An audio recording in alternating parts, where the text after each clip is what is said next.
Hi everyone, Lane Moradu here, team leader of Crescent Coast Real Estate Experts in the Myrtle Beach area.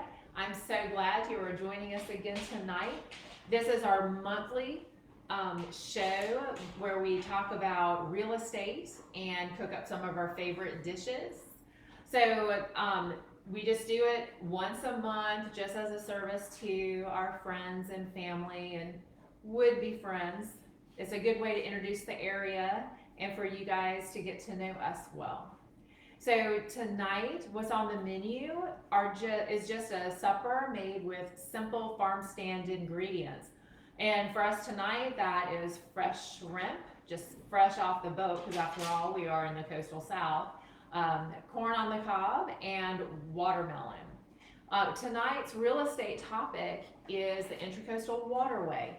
So I am coming to you from the Myrtle Beach area of South Carolina. So that's coastal South Carolina, just in between the border of South Carolina, North Carolina, and Charleston, so in between there. And it really covers a big area. So many people know the name of the town Myrtle Beach, but that's one of the small towns that are right here in this coastal area. So we tend to say the Grand Strand or the greater Myrtle Beach area. But we have the Intra-Coastal Waterway running through here and a lot of lakes and rivers and tributaries. And people are curious about that because it lends to the lifestyle here. It's not just the beach, we have the other waterways as well. So I have this great big watermelon right in front of me. So often we buy watermelon, we just go to the grocery store and we buy the plastic container with the watermelon already cut and we get it home and maybe it's a little mushy or maybe it's good, but there's just nothing quite as delicious as a watermelon bought from a local farm stand where it was just brought in out of the fields just in the last 24 hours. So I'll actually be preparing this first because our supper is so simple, it's so fast, and to me, that's what we love in the summer. That's what my family loves. And when we invite friends over, it's just so easy. So it's just going to be simple shell-on boiled shrimp, and we're gonna put some Old Bay seasoning in it. And that's really the only seasoning you need. And then also fresh corn on the cob. And again, fresh corn on the cob is it's so sweet when you buy it fresh. So I wanted to share that with you. A lot of people will either buy that frozen or maybe not venture toward it. So let me start here. I'm going to start with a watermelon. The shrimp and the corn cook so quickly that if I started cooking the corn and the shrimp, I wouldn't have time to cut this watermelon before it was ready. It's that fast. As a professional realtor working long days and a lot of days, I love a supper like this. So you will want a big knife. Tools are very important in the kitchen. You need a big sharp knife. And the way I do a watermelon is I just, first of all, where it's been sitting in the field, I don't know if you can see this, it's a little bit yellowed because that was a part that was on the ground and it's a little bit flatter. So put that part on your cutting board. And then I just go right down the middle with the sharp knife. And I'm not a very big person, so if I can do this, any of you can do it.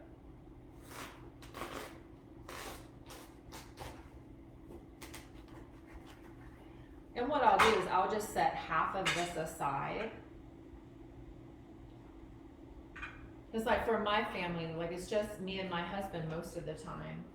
And so I'll cut up half the watermelon, we'll eat on that, and the rest of it I'll keep in the refrigerator until it's ready to cut. And so then I take the half of watermelon. It's always safer when you put the flat side down. And then I cut it in half again. And you see what I did, I put that point in first. That way you can get through that rind.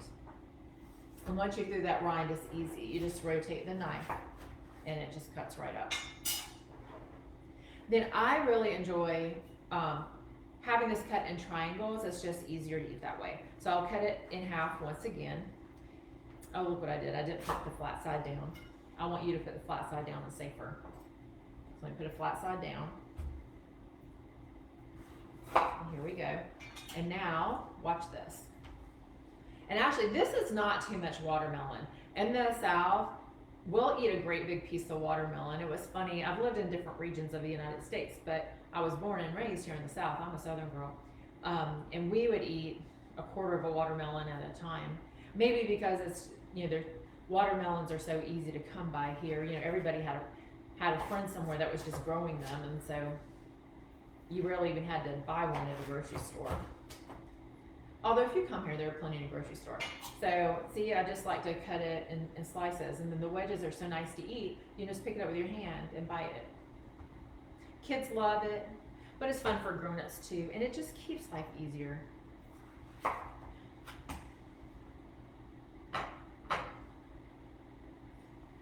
And then what I found, I think you can see this. So I just have started putting my sliced watermelon. This is just like a clear Pyrex baking dish because watermelon's juicy. And it can slide around a little bit, and so it's just perfect if you have a container like that.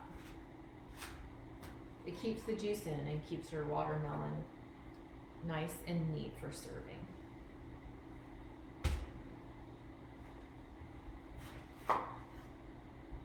And of course, this is not rocket science. I'm cutting these slices, about an inch thick, maybe a little more. Just do them according to how you like. Watermelon's mostly water. You don't have to worry about overeating watermelon. It's just very refreshing on a hot day.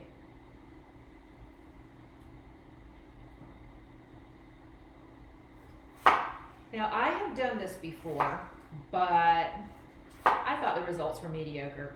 You can actually pickle watermelon rinds. If you eat enough watermelon, you end up with a lot of rind. You can peel off the green and just that white part, you can actually make a pickle out of it.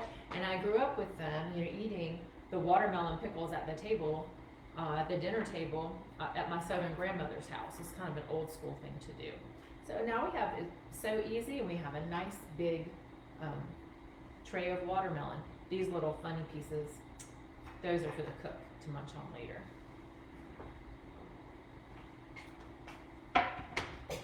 Now how's that for fast and easy? You already have one side dish already done. That's a summer side dish for you right there, your watermelon. So now, the next thing that takes the most time to cook is the corn. Now the one thing I do want to caution you against is overcooking corn. If you cook it more than about 4 minutes, it'll start getting starchy and mushy.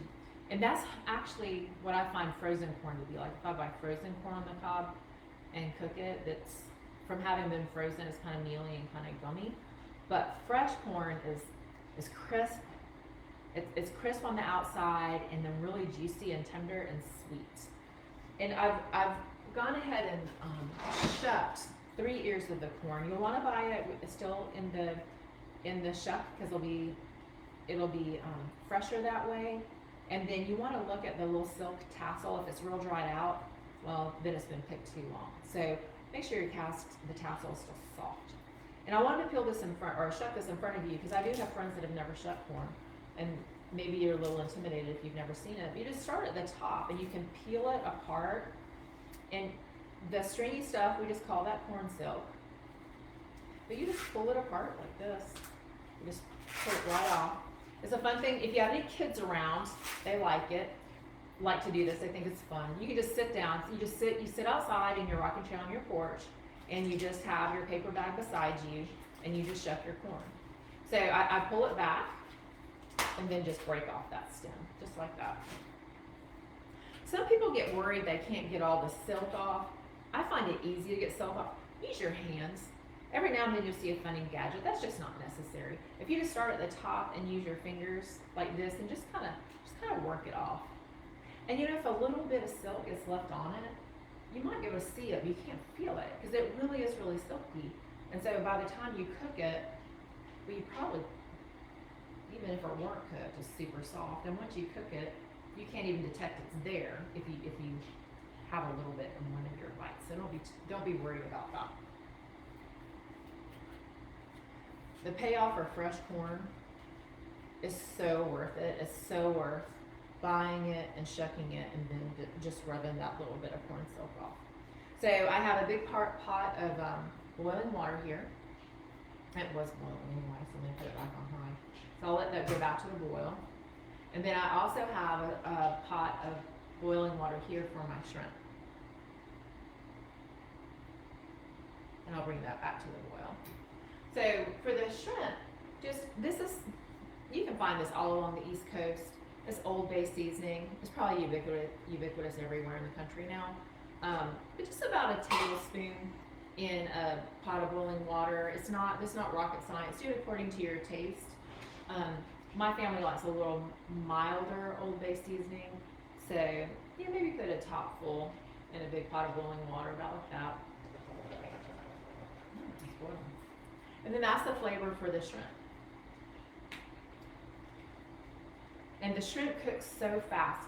So I'll go ahead and show you this. If you haven't cooked the fresh shrimp before, I don't know if you're too far away, but shrimp that hasn't been cooked, it's kind of clear. And as soon as it's cooked, it becomes opaque, like it's white. It's not clear anymore. That's when the shrimp is done. It doesn't take, it's almost instantaneous. And you don't want to overcook your shrimp, because if you overcook your shrimp, it starts getting tough. And well, now that's at cross purposes to having bought it fresh. So definitely keep your eye on your shrimp, and as soon as it turns pinkish white, you take it out. All right, so I can hear this boiling now. And you don't need much water in the pot for the corn, because it really just needs to steam. So if you just have a ½ inch of water in the bottom, that's fine. I actually have a sieve in the bottom of it, or a strainer in the bottom of it. So I probably have about an inch of water in there. But you don't have to have a strainer. It's okay if the corn is in a little bit of water on the bottom. And I'm just gonna wait on that shrimp a little bit. So the corn will take only about 4 minutes. And if you're worried about it, after 4 minutes, you can take your fork and you can poke your kernels. And if it pokes in easily, it's done. And it really does only take about 4 minutes. Awesome. So while we're waiting just a couple minutes on the corn to cook, I will start talking about the Intra-Coastal Waterway. The Intra-Coastal Waterway is a body of water that's navigable by ships. Is a channel of water all along the East Coast. It actually starts in Boston. It goes down through Virginia, North Carolina, South Carolina, Georgia, down around the tip of Florida, and then out to Texas. And it was started in the early 1900s, and then the Army Corps of Engineers got really serious about expanding it during World War I, when the country had a great need for the shipment of cargo. So it's intra-coastal, which intra means inside. So you have the ocean, and then you have a little bit of land, and then you have the navigable waterway just barely inside the coastline. And I actually drew a little diagram for you. I'll do it in a little bit. Another thing that I have tonight, because my tomato plants have done so well, is I have my homegrown tomatoes and my basil, and we're just going to do some sliced tomatoes with fresh basil and a drizzle of balsamic vinegar too. And you're just going to see how fast this all comes together. Like, the only thing that's cooked is the shrimp and the corn, and it's all done in 4 minutes. And then you have an entire meal, like just in the prep time. It takes like 12 minutes. What a great thing on a summer day when you don't want to be at the stove, but you want to eat with your family. All right, so let me go ahead, and I'm going to grab the tomatoes and bring them over. So here's,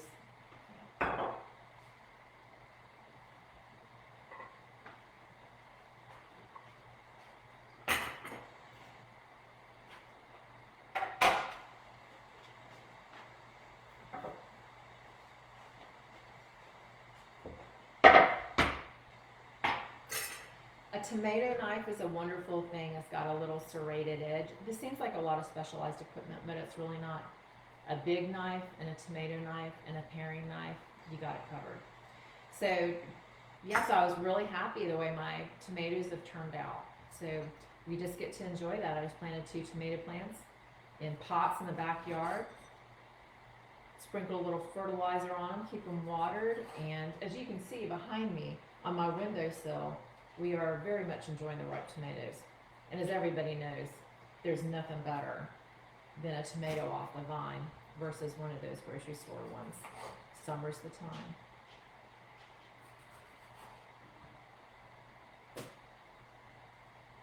So I just cut off the bottom and the top and do thin slices.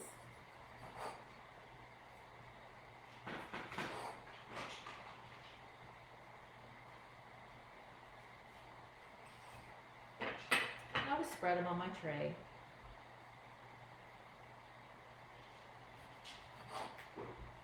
And I think these are early girl. I had one of you ask me what kind of tomatoes I planted this year.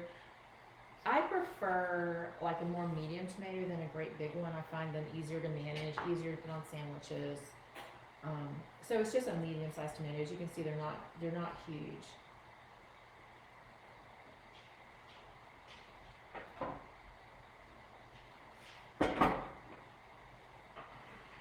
So here I have my sliced tomatoes, and I'll just pinch off some leaves from my basil.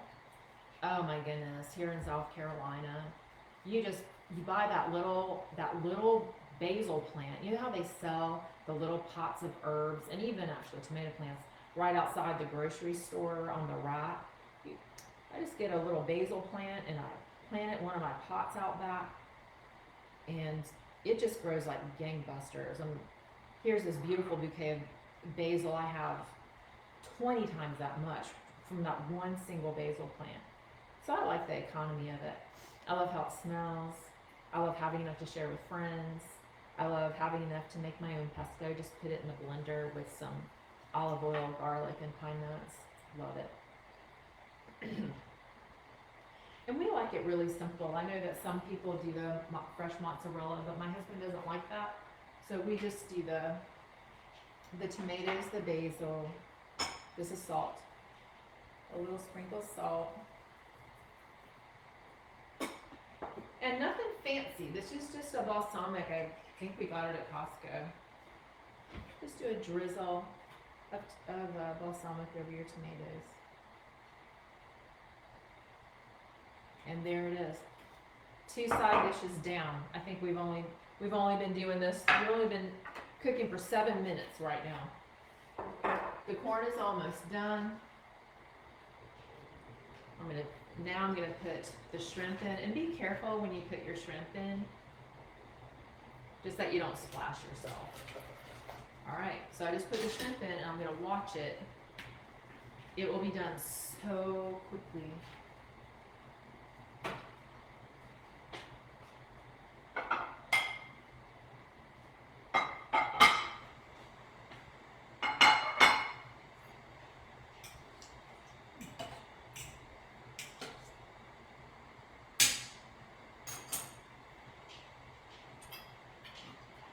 Check my corn. My corn's done.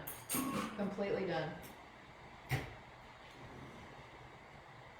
if you are a little bit worried about it, you can always just set a timer. If you're afraid you're going to leave your corn too long. I've just been doing this for so many years. I have a feel for it. Yeah, so I'll just put my corn right here. On a plate. And what I do for my family, and I guess it started because I have 3 children, and you do it for your children. But I just go ahead and butter it and salt it for everybody. It's just easiest that way.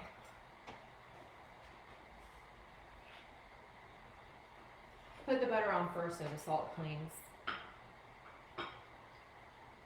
It's just not hard. And no, I don't have those little handles for the corn cobs. It can be nice for little ones though, because they have tender hands.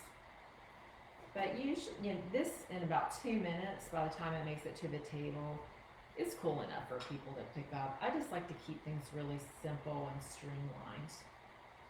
I like to make things easy.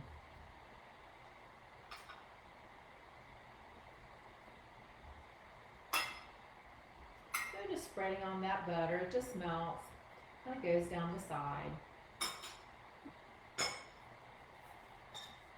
Sprinkle of the salt. Again, just keeping it super simple. I know some people do flavored butters. You could definitely do that. Some people do a little Parmesan, grated Parmesan cheese. Of course, you can do that. All right, there we have it. What are we, 10 minutes into this? We have our 3 dishes. And let me see how my shrimps are doing. I let the water cool off a little bit, but they're probably still done. Yeah. So if you'll look, well, I think it needs 1 more minute. I'll let the water get cool. But if your water is at a rolling boil, you'll put those shrimp in, and you can basically like count to 20, and they'll already be done. But this hasn't even come back to a boil yet. So let me see. Let's see what I want to do here. I will cut some lemon, because I think lots of time people like to put squeeze a little lemon on their shrimp, and it's pretty. In the summer, it's great to keep a bowl of lemons around. It's so good in iced tea. If you remember our last episode, we made iced tea. So if anybody wants to check it out, just go to our June episode, and I show you how to make iced tea.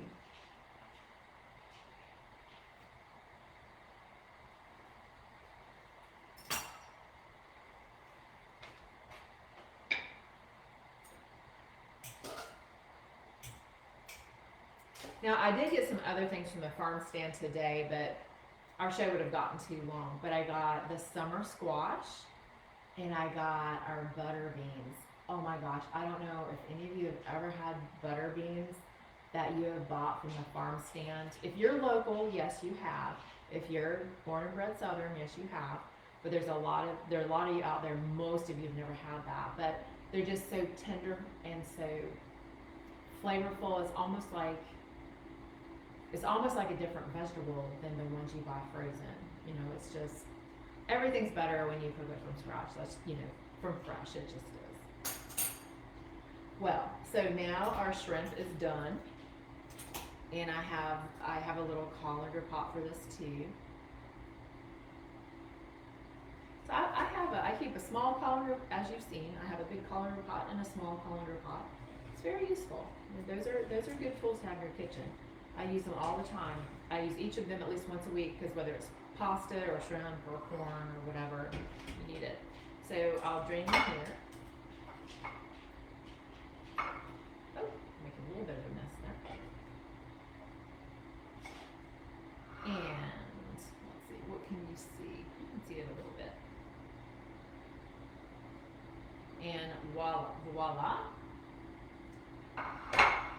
Our shrimp, our corn, our tomatoes, our watermelon, and we are 22 minutes. We've made an entire dinner in 22 minutes total, with me talking the entire time. If I hadn't been talking the entire time, it probably would have been 18 minutes. And it's all super fresh and super healthy. All right, so I have something special to show you tonight. I haven't done a prop before, so let me see. So my assistant, the Holly Extraordinaire, is going to move the camera a little bit so you can see what I did for you.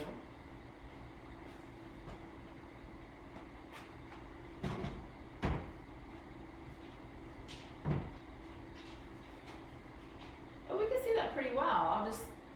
It's reversed, it's so funny. Okay, so what I did is I drew a map of South Carolina for you. So if you look, see these borders? South Carolina is basically an upside down triangle. South Carolina is basically in the center of the eastern seaboard. But if you go all the way from Vermont down to the tip of Florida, South Carolina is basically right in the middle there. To the north of South Carolina is North Carolina, and to the south of Carolina is Georgia. Now I told you the Intra-Coastal Waterway actually starts up in Boston. I didn't draw it here.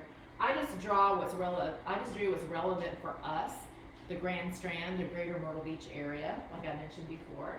So here's the city of Myrtle Beach. I say city, it's about 50,000 normally. We grow tenfold during the summer, during tourist season, but population in Myrtle Beach about 50,000. But it goes, so here's the border of North Carolina and South Carolina. There's a town called Little River right there. There's an inlet right there.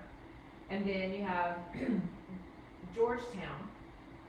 So, and Myrtle Beach is like between where the North Carolina, South Carolina border comes in and Georgetown. But this, we call all of this the Grand Strand.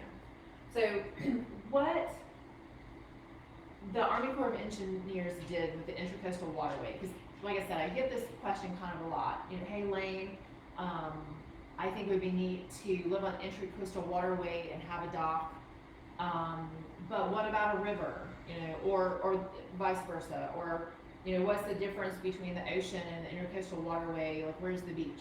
Okay, so where you have the ocean hitting the land, that's where you have beach, okay? So, and then, you know, inland just a little bit, and when I say inland, I mean a quarter mile, just it depends on, I mean, not very far. We have a lot of water here. This is a low country, we have a lot of water. It's very close to sea, our land is close to sea level. So so this kind of turquoise blue line, that's the Intra-Coastal Waterway. You know, it starts above South Carolina and it keeps going below South Carolina, all the way to Texas, like I said. And then we have all these rivers coming in. So the Army Corps of Engineers took advantage of the existing rivers and just took the Intra-Coastal Waterway through whatever rivers it could, so they didn't have to do as much dredging as they would otherwise. Everywhere they dredged, it's at least 9, usually at least 9 to 11 feet, because it needs to be 9 to 11 feet deep to be navigable by ships. So we have the Waccamaw River, the Little PD, the Great PD, Lynch's, Black, and Santee rivers in this area. And then they have a lot of little tributaries too. And these and from Little River, the beginning of the Grand Strand, all the way down to Georgetown, which is the south end of the Grand Strand, is 55 miles of Intra-Coastal Waterway. There's 3,000 total from Boston all the way around to Texas, but we have 55 miles of the Intra-Coastal Waterway, plus all the branches of the rivers and the tributaries. So there are a lot of neighborhoods, we call them ICW neighborhoods, where the neighborhood will be built on the edge of an ICW or a river, and the neighborhood will have a dock that its residents can use to go in and out of the water, whether it's by boat or whether it's a jet ski. There are many, many, many, many homes that actually have their own Intra-Coastal Waterway or river property.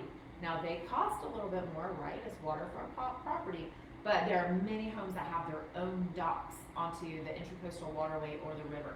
Now, the Intra-Coastal Waterway is not necessarily one of the rivers, because sometimes you would have to have some waterway to join the pieces of the river, and you can be on a river and not technically be on the Intra-Coastal Waterway, because we have so much more river than we do Intra-Coastal Waterway. This has a lot of relevance for you as a property owner in this area or a vacationer in this area, because it's really nice to know that you can access the Intra-Coastal Waterway or the rivers without living in an Intra-Coastal Waterway community or without having a property on one of those bodies of water, because there are public accesses all over. There's a marina at Little River. There's a marina called, I love the name of this marina, it's called Waukee Marina. We had a lot of Native Americans that lived in this area, and a lot of our names remain from that. So, and then there's Winyah Bay. That's the inlet that's in Georgetown, right at the top of Georgetown. So there's a lot of places that you can put in the water with a boat or with jet skis. And people actually, when you find quiet sections of the Intra-Coastal Waterway or rivers, people swim here. They definitely, Sometimes they're jumping off their boats to swim, but you can go on the edge of the river to swim. But no, like on the Intra-Coastal Waterway or the rivers, you don't have beach like you do where the ocean comes in. But anyway, I hope that answered a lot of your questions about the Intra-Coastal Waterway and the rivers. If you have, you can ask questions and make comments, but I can't see them right now. I'm too far away from my computer. So anyway, but if you have any questions or comments, just put them in the comments below or message me and I'll be glad to answer them. And if you have anything that you want me to cover in the future, like any questions about this area or any dishes that you'd like me to cook, we do have some native dishes or local dishes I think I'll bring up at another time. But maybe you have some in mind in particular that you'd like me to address. But anyway, thank you again for joining me for this episode of Crescent Coast in the Kitchen. It was a pleasure to be with you tonight, and I hope you stay happy and healthy until we see each other again.